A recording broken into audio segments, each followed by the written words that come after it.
Tony D and Little Joan with a screenwriter's rant on The Locksmith, starring Ryan Phillippe as a guy who's a thief and gets in over his head, ends up in prison, and then has to redeem himself. Smash like and subscribe. Thank you for smash liking and subscribing. Check out my books. Links in the description. Comedy Horror in South Jersey. It's the Pineys.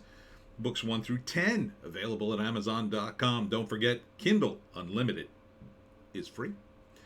Okay. Pretty standard setup.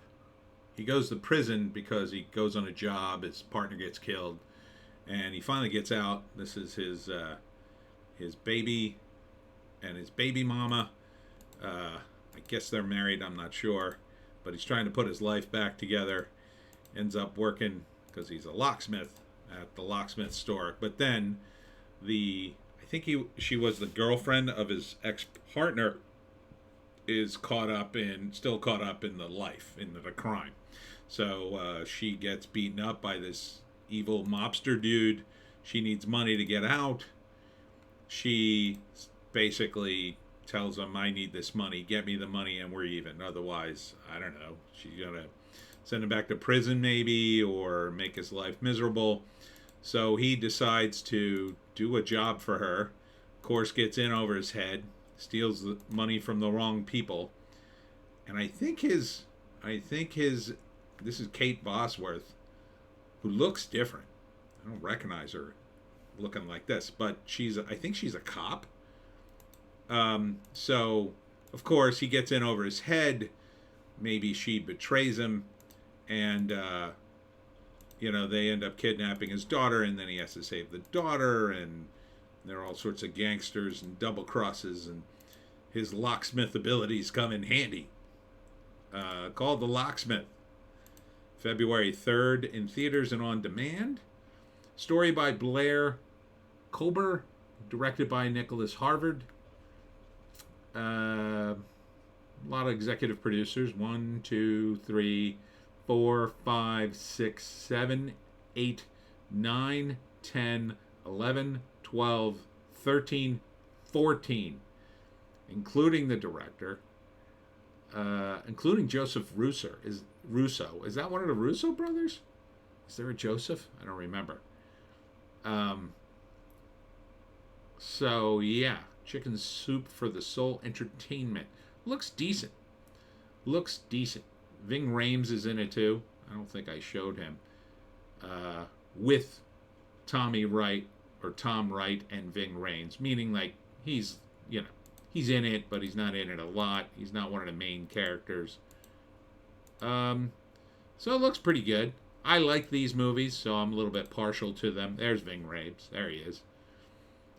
As his friend who helps him after he goes away.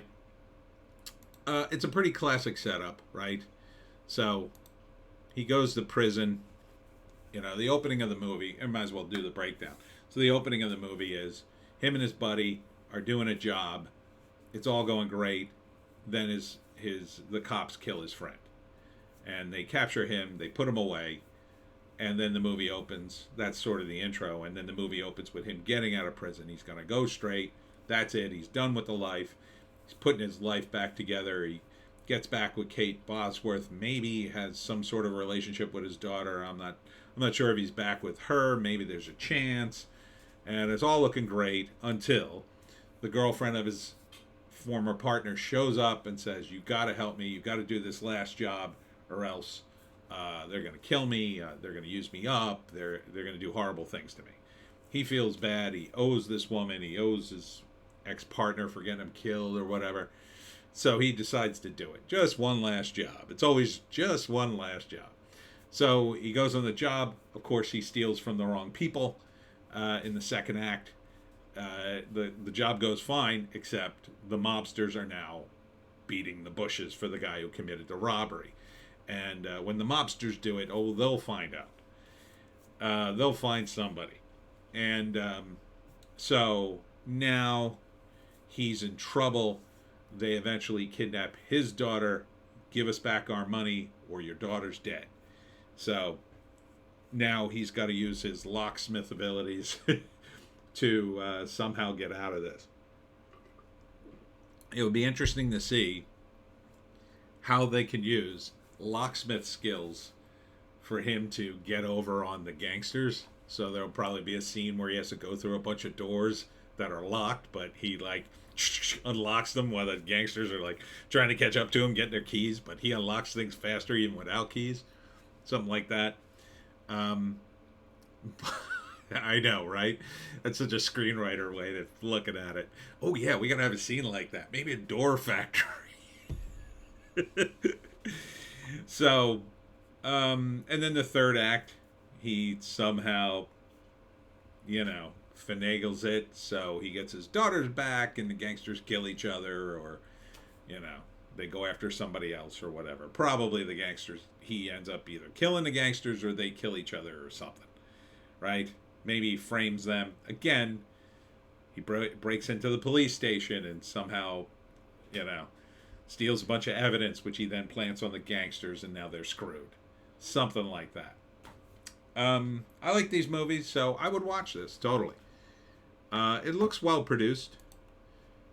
Yeah, it doesn't... they call it a thriller movie. I guess it is. For me, it feels more like a crime movie with, thrilling elements, but definitely a crime movie.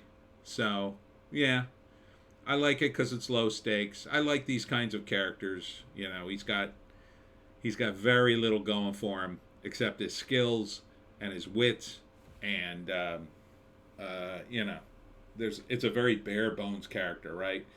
He doesn't have a lot of resources. He's an ex-con. Everything's against him in this, but he's somehow going to beat the bad guys and avoid the cops and get back to his life. And I want to see him win, unless he's, again, you're going to make the protagonist likable. He is kind of likable in the trailer because he seems to want to make amends for getting his partner killed, which wasn't his fault necessarily, although kind of legally, I believe, at least in the state of New Jersey, if you and your buddy commit a robbery and he's killed in the process of the robbery, you go down for his death. They somehow tie you into the murder, not like first degree capital murder, but some lesser charge of murder, because the idea is if you guys hadn't committed this robbery, he'd be alive. So it's on you. It's on the people committing the robbery, including him, right? So, it is something that I think is in most states. I'm not sure. I'm not a legal scholar. But, you got a good-looking cast. Kate Bosworth has been in a bunch of stuff, so she's good. Ving Rhames, of course. He's always in these sorts of movies. He sort of plays the same role now. He's the guy who's in this movie. Like, he's the veteran, the older guy. He's just basically here to be a big enough star to kind of carry this movie. Right? To kind of give it a little box office, because he's been in big movies, and they're going to shoot all his scenes first because he's the biggest name and he's not in it that much. So, this is a good gig for a celebrity like him. He goes in, maybe it's 2 weeks, probably less, gets paid a ridiculous sum for that short amount of time, and then he's on his way, and then he's off to another movie, probably very similar, where he plays a similar role. And this is what, guys at his level with an agent can do. They just shop all day. They just work on the phones, shopping around Ving Rhames and their various clients at his level.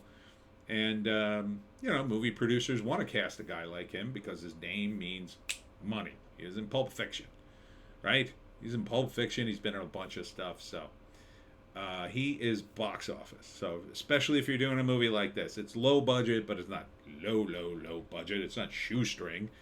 What did this movie cost? Maybe it cost, I don't know, 5 to 10 million maybe.